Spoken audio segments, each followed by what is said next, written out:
త్రిత్వం అనే పదం లేఖనాల్లోనే లేదు కదా, ఎందుకు చెప్తున్నారు? అబ్సల్యూట్లీ లేఖనాల్లో లేదు. మీరు త్రిత్వం అన్న పదం మీకు ఇష్టం లేకపోతే పక్కన పెట్టండి, నో ప్రాబ్లం. కానీ కాన్సెప్ట్ ఉంది. థియాలజీ అన్న పదం కూడా బైబిల్లో లేదు. అంత మాత్రం థియాలజీ చదవమా? చదువుతాం. ఇది దేవుని యొక్క ఉనికిని గురించి మనుష్యులం ఆయన్ని అర్థం చేసుకోవటం కోసం ఇచ్చుకున్నటువంటి ఒక పదం. ఆ పదం మీకు నచ్చకపోతే, బహుళత్వం నచ్చిందా పెట్టుకోండి, ఏ పదమైనా సరే, కాన్సెప్ట్ మాత్రం ఇదే. ఈ సిద్ధాంతం అన్యుల ఆచారాల నుంచి పుట్టింది అని కొందరు అనుకుంటారు. ఉదాహరణకు హైందవ ఆచారంలో బ్రహ్మ విష్ణు మహేశ్వరులు ఉన్నారు కదా, ఆ విధంగా అని అనుకుంటారు. నో, అలా కాదు. అందులో సమానత లేదు. అందులో సృష్టికర్త నేనంటే నేను అన్న పోటీ ఉంది. అందులో అందరికీ కల్పముల ద్వారా, కల్పాలలో పుట్టి మళ్ళీ లయమవుతూ ఉంటారు. ఇది అలా కాదు. This concept is completely different. There is no other world view that proposes something like this. ఇంకా ఏ ప్రపంచ దృక్పథంలో కూడా ఇటువంటి ఆలోచన లేదు.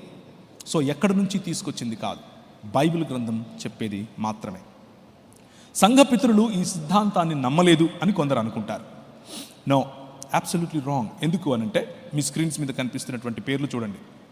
పర్పెటువా, ఐరేనియస్, టర్టూలియన్, ఓరెగన్, ఆగస్టిన్, ప్రతి ఒక్కరూ కూడా ఈ సిద్ధాంతాన్ని ప్రతిపాదించారు, నమ్మారు. జాన్, యోహాను యొక్క సహచరుడు, శిష్యుడు పాలికార్ప్ అనే ఆయన ఈ సిద్ధాంతాన్ని నమ్మాడు, ప్రకటించాడు. సో సంఘపితరులు మొదటి శతాబ్దపు సంఘపితరులు, Justin the martyr, he believed in the plurality of God. So ఇది సంఘంలో ఎవరూ లేకపోయి కొత్తగా వచ్చి తీసుకొచ్చింది అని పొరపాటున అనుకున్నారు. కొంతమంది చెప్తూ ఉంటారు ఇది 4వ శతాబ్దంలో వచ్చింది, 5వ no, absolutely not. Right from the beginning ఇది అపోస్తలుల బోధ యొక్క ప్రధానమైన ఫౌండేషన్. సో ఒకవేళ అలాంటి అపోహ ఏదైనా ఉంటే గెట్ రిడ్ ఆఫ్ ఇట్. కొంతమంది ఇలా అంటూ ఉంటారు, తండ్రి అయిన దేవుడే లేకపోతే యేసుక్రీస్తే నీకును నాకును దేవుడైన తండ్రి అయిన దేవుడిని ప్రార్థించు అని చెప్పాడు కదా, మరి యేసు ప్రభువుకే దేవుడు ఉన్నాడు కదా, యేసు ప్రభువే తండ్రిని దేవా అని అంటూ ఉంటే ఈయన దేవుడు అంటారేంటి అని కొంతమంది అనుకుంటారు. ఇంతకుముందు నేను మీకు చూపించాను హెబ్రీయులకు రాసిన పత్రిక 1వ అధ్యాయంలో తండ్రి అయిన దేవుడే కుమారుణ్ణి దేవా అంటున్నాడు. మరేం చేద్దాం?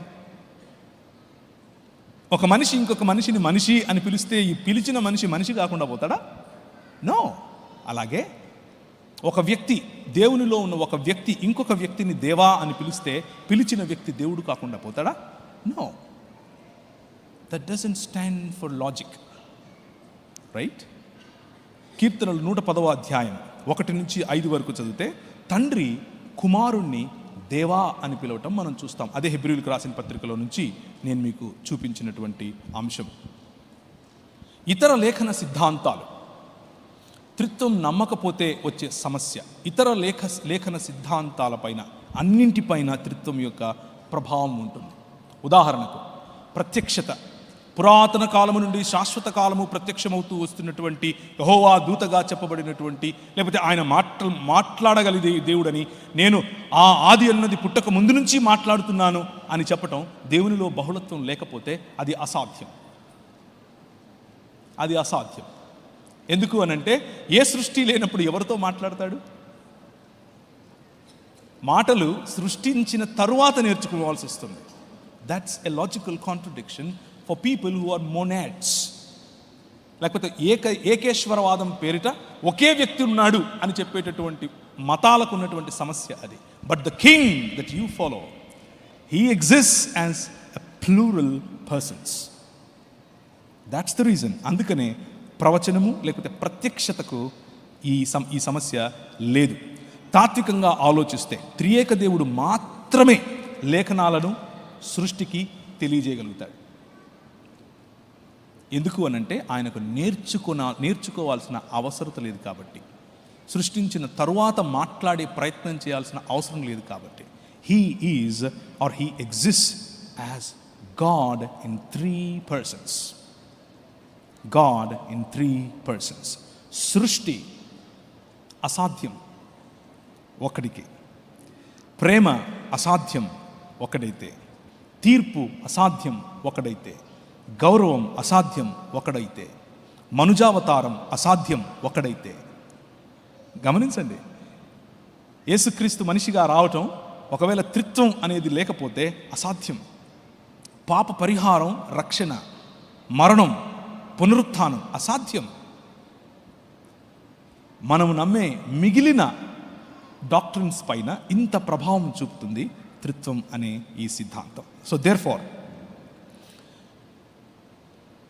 our God exists in 3 persons. ముగ్గురు వ్యక్తుల్లో తన ఉనికిని చాటుకున్న ఒక్క దేవుడు అని మనం చెబుతున్నాం. ముగ్గురు దేవుళ్ళుగా ఉన్నటువంటి 3 దేవుళ్ళు ముగ్గురు దేవుళ్ళు అని చెప్పట్లేదు. ఒక దేవుడు 3 పాత్రలు వేశాడు అని చెప్పట్లేదు.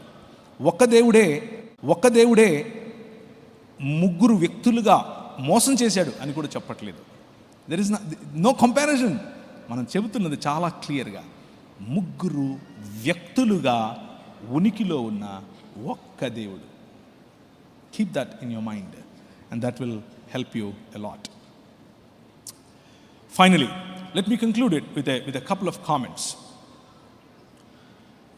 ఈ సాయంకాలం ఒకవేళ మీ ఉద్దేశంలో ఈ యెహోవాను పంపిన యెహోవా దూతగా వచ్చినటువంటి యెహోవా, పగటిలో మేఘస్తంభముగా వచ్చినటువంటి యెహోవా, రాత్రిలో అగ్నిస్తంభముగా వచ్చినటువంటి యెహోవా, నీళ్ళిచ్చు బండగా మిమ్మను వెంబడించినటువంటి యెహోవా, యాకోబును దీవించిన యెహోవా, అబ్రహామును దీవించిన యెహోవా, ఇలా చెప్పుకుంటూ పోతే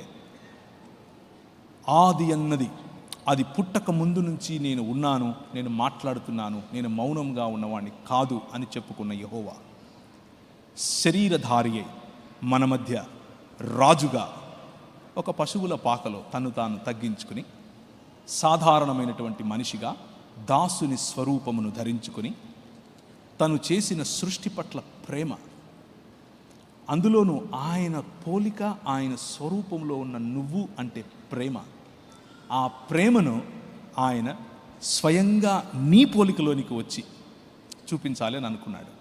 God so loved this world. ఈ ప్రపంచాన్ని ఆయన అంతగా ప్రేమిస్తున్నాడు. అంతగా ప్రేమిస్తున్న దేవుడు తన కుమారుణ్ణి, ఆది అన్నది పుట్టక ముందు నుంచి ఉన్న కుమారుణ్ణి, తనకు తోడుగా ఉన్న వాక్యమైన కుమారుణ్ణి, దేవుడైన వాక్యమైన తన కుమారుణ్ణి పంపించాడు. పరిశుద్ధాత్ముడు ఆయనను ఇప్పుడు నీకు పరిచయం చేస్తున్నాడు. ఒకవేళ లైవ్లో చూస్తూ ఉంటే నీకు పరిచయం చేస్తున్నాడు. If you're watching through Facebook or say YouTube, he is introducing this king to you. Give your heart to this king. ఈయన నీ గురించి ఏం అడగట్లేదు, నువ్వు ఏదో ఇవ్వాలి, ఏదో చెయ్యాలి, ఒట్టికాళ్ళ మీద గుణదలకు వెళ్ళాలి, చెప్పులు లేకుండా కొండెక్కాలి, గుండు కొట్టించుకోవాలి, ఏం అడగట్లేదు. All he's asking is, I am in a project. నేను ఒక ప్రాజెక్ట్లో ఉన్నాను. And that project is making all humans one. ఒక్క విశ్వ మానవ సమాజాన్ని సృష్టిస్తున్నాను, నూతన సృష్టిగా చేస్తున్నాను. స్త్రీ అని పురుషుడని తేడా లేదు, యూదుడని గ్రీకు దేశస్థుడని తేడా లేదు, నల్లోడని తెల్లోడని తేడా లేదు, బట్టనెత్తుంది లేదు అని తేడా లేదు, పొడుగ్గా ఉన్నావు పొట్టిగా ఉన్నావు అన్న తేడా లేదు. Everybody in as one body. And అంతటితో ఆగట్లేదు, వ్యక్తిగతంగా నీకు ఆయన రక్షణ ఇస్తున్నాడు. అంతటితో ఆగడు, సామాజికంగా మనందరికీ రక్షణనివ్వాలని ఆశపడుతున్నాడు. అంతటితో ఆగడు, వైశ్వికంగా విశ్వ మానవ సమాజానికి ఆయన రక్షణనివ్వాలని అనుకుంటున్నాడు, ఒక్కటిగా చేసి. అండ్ అంతటితో కూడా ఆగడు, భూమి ఆకాశములను ఐక్యపరచాలనుకుంటున్నాడు. ఆ ప్రాజెక్టులోనికి, అంత విశాలమైన దర్శనంలోనికి is inviting you. Can you be my associate? Can you be my coworker? Can you be my friend? That's the vision that God wants to share. తండ్రికి ఉన్నటువంటి అభీష్టం అది. తండ్రి మీ ముందు మిమ్మల్ని పిలుస్తున్నది ఇంత గొప్ప విశాలమైన దర్శనంలోనికి. Can you bow your heads and let's ప్రే.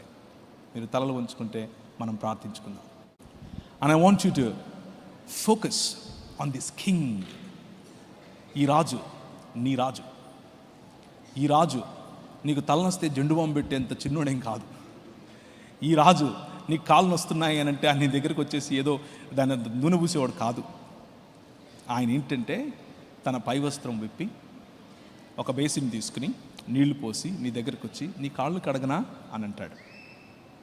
నువ్వు ఆయన జెండు బాంబు పూసుకోవటానికి నూనె పూసుకోవటానికి ఉపయోగిస్తావా, లేక ఆయనను పోలి నడుచుకునేందుకు, to have same attitude as your king, నీ రాజుకున్నటువంటి యాటిట్యూడ్.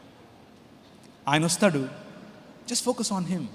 ఒక 2 నిమిషాలు కళ్ళు మూసుకో, తలంచు, దేవుని చూడు, క్రీస్తును చూడు. ఈ రాజు ఒక పాపములో పట్టబడిన స్త్రీని తీసుకొని వస్తే అమ్మ అని పిలిచే రాజు. ఈ రాజు కత్తి పట్టుకో, కటారు పట్టుకో, బాంబులు వెయ్యి అని చెప్పడు, ప్రేమించు అని అంటాడు. పిడిగుద్దులు గుద్దుతే ఎవరు కొట్టారో చెప్పు అని అంటే, తండ్రి వీళ్ళు ఏం చేస్తున్నారో తెలియదు, వీళ్ళని క్షమించి అంటాడు. This king he waits for one outcast women. వెలివేయబడినటువంటి ఒక్క స్త్రీ కోసం గంటలు వెయిట్ చేస్తాడు. ఆమె బావి దగ్గరికి వచ్చి నీళ్లు పట్టుకుంటుంటే, నేను నీకు నీళ్ళు ఇస్తే ఇంకెప్పుడు దాహం ఇదమ్మా నీకు అని చెప్తాడు. This king is totally different.